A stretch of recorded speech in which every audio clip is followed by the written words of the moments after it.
तपाईँ अध्ययन, रोजगारी वा व्यक्तिगत भ्रमणको सिलसिलामा विदेश जाँदै हुनुहुन्छ? नेपाल राष्ट्र बैङ्कको व्यवस्था अनुसार राजधानी यानि कि पासपोर्ट बापत तपाईँले कति सटरी सुविधा पाउनुहुन्छ?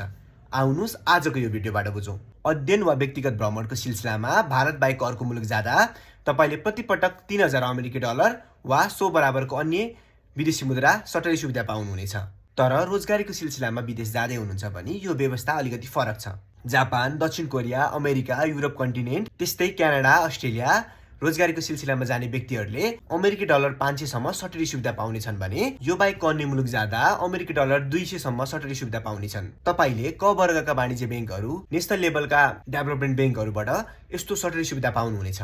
तपाईले यस्तो विदेशी मुद्राहरू नगदै debit card, credit card, prepaid card वा ड्राफ्ट माध्यमबाट लिन सक्नुहुनेछ। यस्तो सटरी सुविधा लिनको लागि तपाईले पासपोर्ट, कन्फर्म हवाई टिकट र सम्बन्धित देशको भिसा पेश गर्नुपर्नेछ। See you in next video.